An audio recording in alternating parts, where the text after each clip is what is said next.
રાધે રાધે, જય સિયારામ. આમ તો આપણે શ્રી શ્રી ગયા પ્રસાદ પંડિતજીનું ચરિત્ર ચાલે છે, હા પણ હજી મેં તૈયારી કરી નથી. ઉત્સવમાંથી વ્યસ્તતા હતી એટલે તૈયારી થઈ નથી. એટલે આજે હું તમને નરસિંહ મહેતાનો એકાદ બે પ્રસંગ સંભળાવીશ. હા નરસિંહ મહેતાનો પ્રખ્યાત પ્રસંગ છે હુંડીવાળો પ્રસંગ. હા એ હુંડીવાળો પ્રસંગ એટલે આખા જગતની અંદર એના જેવો સુંદર પ્રસંગ બીજો એક પણ નહીં હોય. એટલે એ પ્રસંગ વિશ્વ વિખ્યાત છે. હા નરસિંહ મહેતાની હુંડીવાળો પ્રસંગ.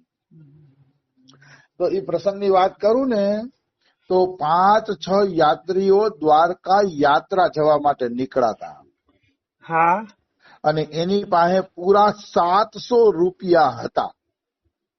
હા એ 700 રૂપિયા એને દ્વારકામાં જઈને સંતોના ભંડારામાં વાપરવાના હતા.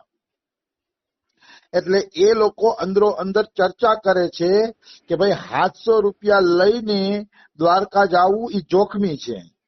હા રસ્તા વચ્ચે ચોર લૂંટારાઓનો ભય છે. જો આપણે આ 700 રૂપિયા આપણી પાસે રાખશી તો ચોર લૂંટારા આપણે મતલબ લૂંટી જશે. ચોર લૂંટારા આપણી પાસેથી પૈસા લઈ જશે. હા તો કે તો શું કરીએ? તો કે રસ્તા વચ્ચે જુનાગઢ શહેર આવે છે. એ જુનાગઢ શહેરમાં જો કોઈ મોટો શેઠિયો મળે ને તો એ શેઠિયા પાસે આપણે છે ને કે હુંડી લઈ લઈ કે. કારણ કે હુંડીમાં મજેદાર વાત ઈ હોય કે હુંડીમાં 2 કાગળ ભેગા થાય ને ત્યારે દ્વારકાથી પૈસા મળે. માનો કોઈ ચોર લોકો જો હુંડીનો કાગળ છીનવી જાય તો ઓલા લોકો હુંડીના પૈસા આપે નહીં. હા કારણ કે હુંડીના 2 કાગળ ભેગા થવા જોઈએ, બેયની સહી હરકી થવી જોઈએ, ત્યારે પૈસા મળે. હા આમાં લખ્યું છે હુંડીનો નિયમ એવો છે કે માનો જુનાગઢથી કોઈ શેઠિયાએ હુંડી લખી દીધી કે આ લોકો પાસેથી 700 રૂપિયા લીધા છે, એ 700 રૂપિયા એને ચૂકવી આપજો લખ્યું હોય તો એમાં સહી કરાવે. પછી શું થાય કે એક ઘોડાવાળો દ્વારકા જાય હા અને હુંડીનો એક નકલી કાગળ અહીંયા દી આવે. એ નકલી કાગળમાં અસલી સહી હોય. પછી આ વેપારી લોકો હુંડીનો કાગળ લઈને જાય, પછી 2 કાગળમાં સહી હરકી થાય અને મળે ને ત્યારે જ હુંડી આપે. નકર તો ચોર લોકો હુંડીનો કાગળ જટી અને પૈસા દ્વારકાથી લઈ લે. હા પણ એવું ન હોય. એમાં 2 સહી એક હરકી થવી જોઈએ, ભેગી થવી જોઈએ, ત્યાં હુંડીના પૈસા મળે. એવી વસ્તુ છે. એટલે કે જુનાગઢ આવે છે રસ્તા વચ્ચે તો કોઈ શેઠિયા પાસે કે આપણે હુંડી લખાવી લઈ. તો હુંડી લખાવી લઈને તો પછી ઉપાધિ નહીં કે. તો કે ઠીક છે ચાલો એમ કરીએ.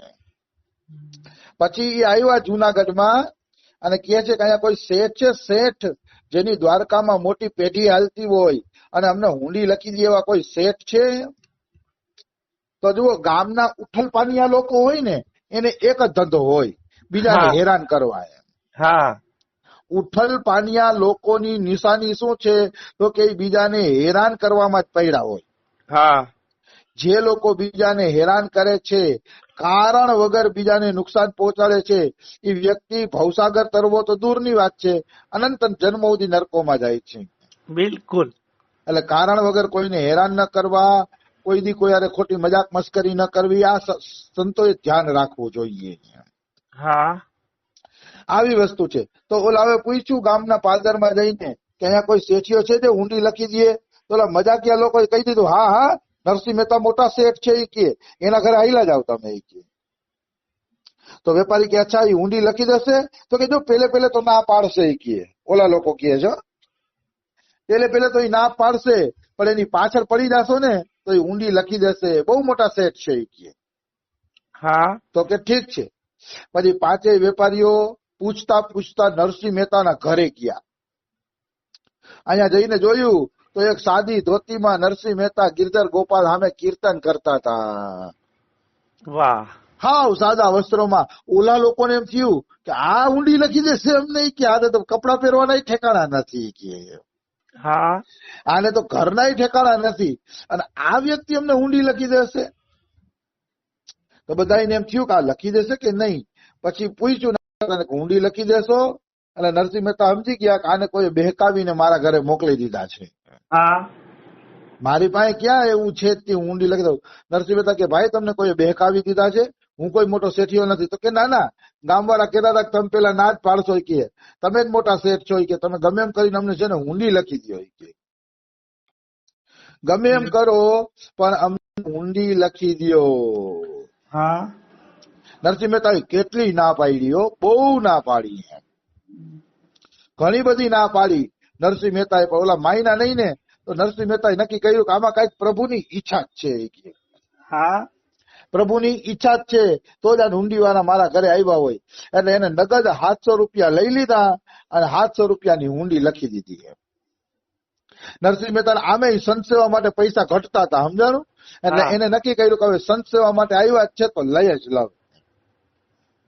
અને નરસિંહે કહી દીધું કાનુડાને કે જો સંતો પાછળ આ પૈસા વાપરીશ, સંતો પાછળ વાપરીશ એટલે તારા ખાતામાં ભગવાન જમા થશે, તારા ખાતામાં જમા થયા એટલે તારે આને હુંડી દ્વારકા ચૂકવવી પડશે. હા કોઈ પણ પૈસા જયારે સાધુ સંતો પાછળ, ગાયું પાછળ અને પરોપકાર પાછળ વાપરવામાં આવે છે તો એ ભગવાનના ખાતામાં જમા થાય છે. પછી ભગવાનને એના અનેક ગણા કરીને આપવા જ પડે છે, નિશ્ચિત રૂપે આપવા પડે છે. એમાં કોઈ એટલે કોઈ પણ પ્રકારની શંકા નથી, કોઈ સંશય જ નથી. તો નરસિંહ મહેતાએ 700 રૂપિયા લઈને હુંડી લખી દીધી કે સંસ્થાન શ્રી દ્વારકા ધામ શામળશા શેઠ એવા નામ. મેં આ બ્રાહ્મણો યાત્રીઓ પાસેથી 700 રૂપિયા નગદ લીધા છે તો આમની હુંડી ચૂકવી દેવા વિનંતી. હા એમાં લખ્યું હતું શામળશા શેઠ, મારા શામળશા શેઠ ત્યાં છે. વેપારીઓ કે ઠીક છે. એટલે ઓલા બ્રાહ્મણો જે તીર્થયાત્રા કરવા જતા હતા એ પછી ત્યાંથી પૈસા લઈને નીકળ્યા. પૈસા લઈને નીકળ્યા ને એટલે દ્વારિકા આવ્યા અને દ્વારકા આવીને પૂછે કે ભાઈ શામળશા શેઠની પેઢી ક્યાં છે? તો ઓલા વેપારીઓ કે ભાઈ અમે તો વર્ષો ત્યાં ધંધો કરી છીએ, શામળશા શેઠની પેઢી ક્યાંય જોવા મળી નથી. વર્ષો થયા કે અમે દ્વારિકામાં ધંધો કરીએ છીએ, વર્ષો થઈ ગયા, પણ શામળશા શેઠની પેઢી તો કોઈ નામ સાંભળ્યું નથી કે. તો કે અરે મોટી પેઢી છે કે મેં અમને વાત સાંભળી છે, એની તો હુંડી લઈને અમે આવ્યા છીએ. તો વેપારીઓ કે તો ગોતી લ્યો બજારમાં ક્યાંક મળે તો. અમારા ધ્યાનમાં તો નથી કે શામળશા શેઠની પેઢી ક્યાં છે. પછી તો આ લોકો દુકાને દુકાને ફર્યા, પેઢીએ પેઢીએ ફર્યા, પણ ક્યાંય શામળશા શેઠની પેઢી મળે નહીં. ઈશ્વર થકવે છે હો, એમ તરત જ એની પેઢી નથી મળી જતી. એમ થાકવું પડે છે. જ્યાં સુધી તમે દોડશો પેઢી ગોતવા માટે કે ભગવાનને ગોતવા માટે દોડશો ને તો એ થકવશે. થાયકા પછી જયારે તમે બેસી જાશો ને એટલે પટ કરતો કાનુડો મળી જશે. વાહ. જશોદાજીએ નક્કી કર્યું કે કાનુડાને ખાંદણીએ બાંધી જ દેવો છે. તો 2 આંગળ દોરડું ઓછું પડતું હતું. 2 આંગળ શું કામ? કાનુડો જશોદાને છે ને થકવવા માંગતો હતો કે એમ તું માં મને નહીં બાંધી શકી કે જયારે જીવ થાકીને લોતપોત થઈ જાય ને પછી જ મને બાંધી શકે છે, ત્યાં સુધી જીવ મને બાંધી શકતો નથી. આવી વાત છે, આવી વાત છે. એટલે કહેવાનો ભાવ શું છે કે થકવે છે ભગવાન. આ બધા વેપારીઓ હતા ને 5 બ્રાહ્મણો જે સેવા કરવા આવ્યા હતા થાકી ગયા અને એવા થાયકા કે દૂર ગોમતીના કિનારે ઘટાદાર ઝાડવું હતું ને ત્યાં બેઠા અને અફસોસ કરતા હતા કે ભાઈ આપણે તો છેતરાઈ ગયા કે અહીંયા શામળશા શેઠની પેઢી ને એવું તો કઈ છે નહીં, જોઈ નથી મળતું કે અરે આપણે તો છેતરાઈ ગયા કે અફસોસ કરતા હતા. ત્યાં દૂરથી એક શેઠને આવતા જોયો. મોટું મોટું શેઠનું પેટ હતું, દોડતા દોડતા આવતા હતા, શરીર તગડું હતું, ખંભે પૈસાની થેલી નાખેલી હતી, કાનમાં બોલપેન દબાવેલી હતી અને બગલમાં વહી ખાતા વહી દબાવેલી હતી. અને દોડતા દોડતા આવ્યા ને કીધું કે ભાઈ નરસિંહના મહેમાન કોણ છે? નરસિંહ મહેતાના હુંડી વાળા કોણ છે? એમ બોલતા હતા. ઓલા કે લે ગોતી મળી ગયા તો મળ્યા નહીં, હવે કે સામેથી આવ્યા છે કે. એટલે ઓલા કીધું એ મહારાજ શેઠ અહીંયા આવો. શેઠ કે અમે ભાઈ નરસિંહ મહેતાના હુંડી વાળા છીએ કે હુંડી આપો. તો કે હુંડી તો આપી જ દઉં ને કે એમાં કઈ ખોટું હોય? તો કે ભલા માણસ તમે બહુ સારા મળ્યા કે ત્યાં ગામમાં તો અમે તમને ખૂબ ગોઈતા, ક્યાંય મળ્યા નહીં ને હવે તમે મળ્યા અમને કે ત્યારે ભગવાન મસ્ત જવાબ આપે છે કે અમારા નરસિંહની અને અમારી પેઢી છે ને એકાંતમાં હોય છે. વાહ રે વાહ. અમારી પેઢી બજારમાં ન હોય, અમારી પેઢી એકાંતમાં હોય. આના દ્વારા ભગવાન એમ કહેવા માંગે છે કે બજારમાં ને ભીડમાં કોઈ દી મને ગોતવો નહીં.